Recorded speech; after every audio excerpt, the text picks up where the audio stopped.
Hello बच्चों, स्वागत है आपका हमारे कोचिंग क्लासेस में जिसका नाम है वेलोसिटी कोचिंग क्लासेस। बच्चों, आज हम देखने वाले हैं chapter number 6 superposition of waves का लेक्चर नंबर 2। और इसके अंदर हम पढ़ने वाले हैं आज हम रिफ्लेक्शन ऑफ वेव्स और ट्रांसमिशन ऑफ वेव्स को। तो आइए स्टार्ट करते हैं रिफ्लेक्शन ऑफ वेव्स को। तो सबसे पहले हम क्या करेंगे बच्चों, सबसे पहले हम लेते हैं दो मीडियम, एक है डेंसर मीडियम और दूसरा है रेयरर मीडियम।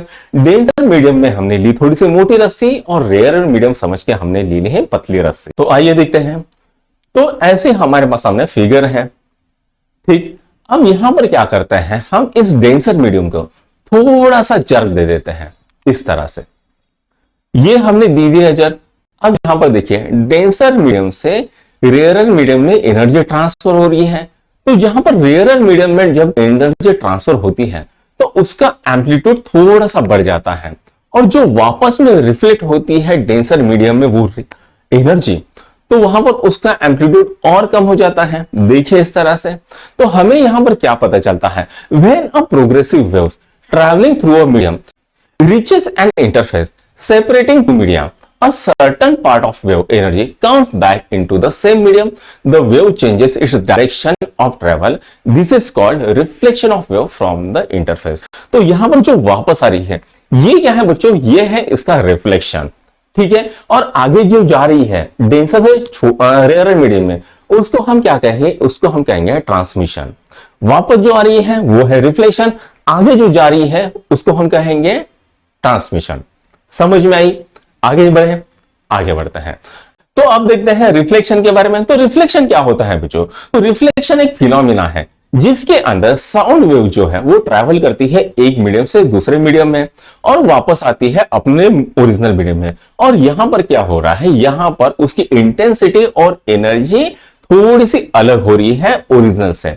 तो इसी को हम क्या कहेंगे, रिफ्लेक्शन कहेंगे। इतना समझ में आया? अब आगे चलते हैं। तो यहां पर हम देख रहे हैं, तो यहां पर बच्चों हमने क्या किया, एक रेयरर मीडियम लिया और डेंसर मीडियम को हमने वॉल समझ लिया। और जैसे ही हम उस रस्सी को थोड़ा सा जर्क देते हैं क्या होगा, तो यहां पर देखिए ये क्या होता है, जैसे ही हमने उस रस्सी को थोड़ा सा जर्क दे दिया वो एनर्जी जाके भिड़ गई उस वॉल से। और वॉल को हमने क्या समझा है, तो वॉल को हमने समझा है डेंसर मीडियम। और तो क्या करती है ये रस्सी, जहां पर क्रेस्ट में जा रही है तो ये आती है क्रेस्ट में, उस दीवार से टकराती है और दीवार के ऊपर वो कुछ कॉम्प्रेशन का फोर्स लगाती है, क्रेस्ट फोर्स लगाती है। लेकिन दीवार तो है भैया शक्तिमान, सॉलिड है। तो वो क्या करती है, वो उस रस्सी के ऊपर न्यूटन का थर्ड लॉ लगाती है, यानी every action equals and opposite reaction. तो वो उसको क्या करती है, वो उसको पलट देती है और वो क्या बन जाता है, क्रेस्ट बन जाता है थ्रो। इतना समझ में आ गया? फिर से एक बार देख लेते हैं।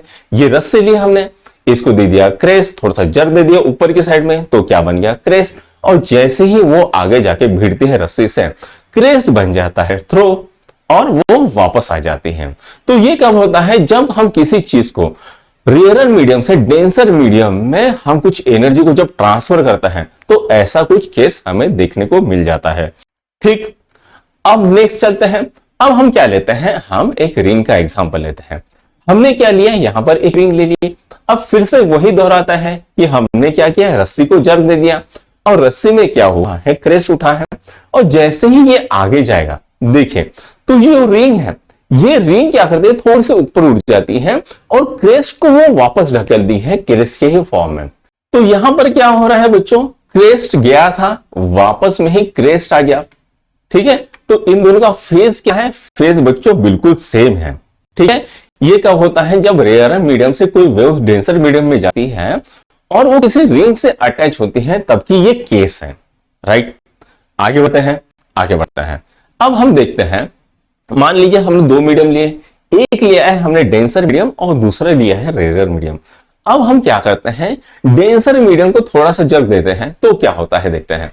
जैसे ही हमने क्या किया, यहां पर डेंसर मीडियम को थोड़ा सा जर्क दे दिया, क्या होता है, जो रेयरर मीडियम है वो ज्यादा इंटेंसिटी से और ज्यादा एनर्जी से उठता है और जो डेंसर मीडियम है उसकी एनर्जी कम हो जाती है। यानी हमने क्रेस्ट उठाया था, मिला हमको क्रेस्ट ही, लेकिन जो डेंसर मीडियम था उसकी इंटेंसिटी और एनर्जी कम हो गई और जो रेयरर मीडियम था उसकी इंटेंसिटी और एनर्जी बढ़ गई है।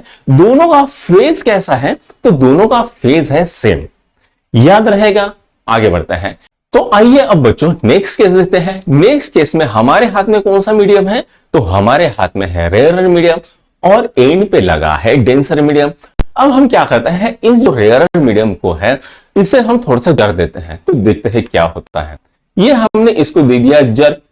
अब यहां पर देखिए बच्चों, जैसे ही हमने जर दिया क्या हो रहा है, एनर्जी जा रही है रेयरर मीडियम से डेंसर मीडियम में, और जैसे ही वो डेंसर मीडियम में जा रही है तो जो इंटेंसिटी है वो आगे जा रही है, यानी क्रेस्ट बना था वो आगे में डेंसर मीडियम में क्रेस्ट बनेगा। लेकिन डेंसर मीडियम के जर के कारण जो रेयरर मीडियम है वो क्रेस्ट से बन रहा है थ्रू। क्या बन रहा है? क्रेस्ट से बन रहा है थ्रू, और आगे में जो डेंसर मीडियम में जा रहा है क्रेस्ट से क्रेस्ट ही जा रहा है। इतना आपको समझ में आ गया? आगे बढ़ लेते हैं। अब बात करते हैं नेक्स्ट केस की, जो है रिफ्लेक्शन ऑफ लॉन्गिट्यूडनल वेव्स। तो जहां पर रिफ्लेक्शन हो रहा है, कहां पर? लॉन्गिट्यूडनल वेव्स में। अभी हमने कहां पर देखा था? तो अभी हमने ट्रांसवर्स वेव्स में देखा था, अब हमें लॉन्गिट्यूडनल वेव्स में देखना है। इसकी केस नंबर 1 हमको देखनी है। वो केस नंबर 1 क्या है? From a rarer medium to a denser medium. यानी मान लीजिए साउंड है, साउंड को हमने रेयरर मीडियम से डेंसर मीडियम में ट्रांसफर करना है। तो हम क्या करेंगे, जैसे एक स्पीकर है हमारा, वो स्पीकर से हम दीवार के ऊपर बजाएंगे तो क्या होता है देखते हैं। अभी आपको यहां पर दिख रहा है रेयर फ्रैक्शन और कॉम्प्रेशन। तो ये कॉम्प्रेशन जा रहा है टकराने दीवार से। कॉम्प्रेशन कहां पर टकरा है? तो कॉम्प्रेशन दीवार से टकरा है। जैसे ही कॉम्प्रेशन दीवार से टकराता है वो दीवार को कॉम्प्रेस करना चाहता है, लेकिन डेंसर मीडियम की एनर्जी बहुत ज्यादा होने के कारण वो उसे थ्रो बैक कर देती है, और हमें रिटर्न में मिलता है कॉम्प्रेशन और रेयर फ्रैक्शन। तो जो आई कॉम्प्रेशन टकराई दीवार से बनी उसका कॉम्प्रेशन वेव दीवार से टकराने के बाद रिटर्न में वो कॉम्प्रेशन वेव्स ही बनती है। ये समझ में आ गई। अब देखते हैं इसकी केस 2। जब कोई डेंसर मीडियम किसी रेयर मीडियम से टकराता है तो यहां पर हमने क्या लिया? डेंसर मीडियम लिया, यानी पानी में से हम आवाज निकाल रहे हैं हवा में। तो क्या होता है बच्चों, जो डेंसर मीडियम से रेज जाती है तो यहां पर रेयर फ्रैक्शन हो रही है, तो इसमें से कुछ वेव जो है वो रेयर मीडियम एब्सॉर्ब करता है और कुछ वेव्स को वो वापस रिफ्लेक्ट कर देता है। तो जो कॉम्प्रेशन वेव्स है वो कन्वर्ट हो जाती है रेयर फ्रैक्शन में, और जो रेयर फ्रैक्शन की वेव्स है वो कन्वर्ट हो जाती है कॉम्प्रेशन में, वाइस वर्सा हो जाता है। ये केस आपको याद रखना है। अब चलते हैं बच्चों हमारे नेक्स्ट टॉपिक की ओर, वो है सुपरपोजिशन ऑफ वेव्स। तो आइए स्टार्ट करते हैं सुपरपोजिशन ऑफ वेव्स। यहां पर आपको एक बच्चा दिख रहा है। वो बच्चा क्या कर रहा है, अपने साउंड सिस्टम के ऊपर लाइट में म्यूजिक सुन रहा है। मस्त उसको बिना कोई डिस्टर्बेंस के सही तरीके से सुन रहा है, बढ़िया खुश हो गया है वो। अचानक से क्या होता है, तो अचानक से बहुत सारी गाड़ियों की आवाज आ जाती है, नॉइस आ जाती है, जिसके कारण वो साउंड सिस्टम की आवाज सही तरीके से नहीं सुन पाता है। तो वो क्या करता है, वो करता है हेडफोन लगा लेता है। अब हेडफोन से उसको जो आवाज है वो सही तरीके से सुनाई देती है, लेकिन क्या जो डिस्टर्बेंस था वो कम हो गया, वो थोड़ा थोड़ा डिस्टर्बेंस को उसको सुनाई देता है। तो ये क्या होता है, ये क्यों होता है, कैसे होता है, इसी को हमको सीखना है सुपरपोजिशन ऑफ वेव्स के अंदर। तो आइए स्टार्ट करते हैं सुपरपोजिशन ऑफ वेव्स। तो यहां पर बच्चों हमने क्या किया, एक स्पीकर ले लिया और स्पीकर के सामने एक पार्टिकल रख लिया। अब यहां पर जैसे ही हम उस स्पीकर को स्टार्ट कर देते हैं, क्या होता है, वो पार्टिकल अवे हो जाता है, जहां से आवाज आ रही है उस सोर्स से अवे हो जाता है। राइट, ये पहली केस है। अब यहां पर देखते हैं दूसरी केस। अब हमने क्या किया, जो स्पीकर था वो नीचे के साइड में लगा लिया, और जैसे ही हम स्पीकर चलाते हैं तो क्या होता है, तो ये बॉल जो है, वो पार्टिकल जो है वो अवे हो जाता है उस स्पीकर से। राइट, अब हम नेक्स्ट केस देखते हैं। इस केस के अंदर हम क्या करेंगे, दोनों स्पीकर एक दूसरे को परपेंडिकुलर रख दिए भाई। अब हम क्या करें, दोनों स्पीकर को साइमल्टेनियसली चला लेंगे। जैसे ही हमने दोनों स्पीकर को साइमल्टेनियसली चला लिया, तो अब क्या होता है, देखिए जो नीचे का स्पीकर है वो क्या करना चाहता है, ये बॉल को ऊपर ढकेलना चाहता है, और जो आधा स्पीकर है वो क्या करना चाहता है, वो इसको परपेंडिकुलर ढकेलना चाहता है। ठीक, अब यहां पर क्या होता है, यहां पर ये ऊपर के साइड पर डिस्प्लेसमेंट करना चाहता है और ये इस साइड में डिस्प्लेसमेंट करना चाहता है। अब यहां पर होता है इन दोनों का वेक्टर सम, और बॉल कहां पर जाएगी, तो बॉल इस दिशा में जाएगी। तो यहां पर क्या होता है बच्चों, यहां पर दोनों जो वेव्स है उनका वेक्टर सम मिलके हमें एक नेट डिस्प्लेसमेंट मिल रहा है। इसी को प्रिंसिपल को हम कहते हैं principle of superposition of waves. इसी प्रिंसिपल को हम क्या कहते हैं, principle of superposition of waves. आई बात समझ में? आगे बढ़ते हैं तो इसका स्टेटमेंट देख लेते हैं बच्चों। तो principal of superposition of waves का स्टेटमेंट देख लेते हैं। आपके स्क्रीन के ऊपर दिख रहा है principal of superposition of waves का। व्हेन टू और मोर वेव्स, दो या दो से ज्यादा waves travelling through a medium, किसी मीडियम से ट्रैवल कर रही है, pass through a common point, किसी एक पॉइंट से वो पास हो रही है। Each wave produces its own displacement. हर एक वेव क्या कर रही है, तो अपना एक इंडिविजुअल डिस्प्लेसमेंट प्रोड्यूस कर रही है, right, independent of presence of other wave, यानी अदर वेव्स से उससे कुछ लेना देना है नहीं। The resultant displacement at that point is equal to the vector sum of displacement due to individual wave, यानी जो दोनों का रिजल्टेंट डिस्प्लेसमेंट है वो क्या होना है, तो ये दोनों का वेक्टर सम है। तो ये क्या है बच्चों, ये है principal of superposition of waves. अब हमें देखनी है इसकी दो केसेस में क्या करते हैं हम, तो यहां पर हमने दो वेव्स ली है, दोनों वेव्स का एम्पलीट्यूड कैसा है, सेम है, और फेज भी कैसी है, सेम है।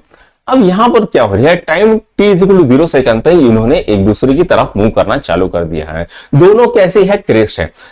टाइम t = 1 सेकंड में थोड़ी सी पास आ गए, टाइम t = 2 सेकंड पे दोनों थोड़ी पास आ गए, और जैसे ही टाइम t = 3 सेकंड पे होती है दोनों एक दूसरे को इंटरसेक्ट करती है, और जैसे ही ये इंटरसेक्ट करते हैं इनका एम्पलीट्यूड बढ़ जाता है, राइट। और जैसे ही ये एक दूसरे को क्रॉस कर जाती है फिर से अपने ओरिजिनल एम्पलीट्यूड में दूर दूर जाने लगते हैं, राइट। इसी फेज को हम कहते हैं कंस्ट्रक्टिव इंटरफेरेंस, जहां पर आपका एम्पलीट्यूड थोड़ा सा बढ़ जाता है, राइट। अब देखते हैं दूसरी केस में हमारा क्या है, एम्पलीट्यूड इक्वल है लेकिन दोनों की फेज कैसी है, अपोजिट है। एक है क्रेस्ट में, दूसरा है थ्रो में, तो दोनों एक दूसरे के पास आ रही है एट t = 2 सेकंड। क्या हो जाता है, ये दोनों क्रेस्ट और थ्रो एक दूसरे को कैंसिल करती है और हमें एक स्ट्रेट लाइन दिख जाती है, यानी क्रेस्ट भी गायब हो गया, थ्रो भी गायब हो गया, हमें एक स्ट्रेट लाइन दिखते हैं। और जैसे ही वो अपने एक दूसरे को क्रॉस कर लेती है फिर से वो क्रेस्ट और थ्रो हमें दिखना स्टार्ट हो जाता है। इसी को हम कहते हैं डिस्ट्रक्टिव इंटरफेरेंस। क्या कहते हैं, डिस्ट्रक्टिव इंटरफेरेंस। तो ये था बच्चों आज का लेक्चर। कैसा लगा आपको आज का लेक्चर? अगर पसंद आ गया तो हमारे चैनल को लाइक, शेयर और सब्सक्राइब जरूर कीजिए। Thank you.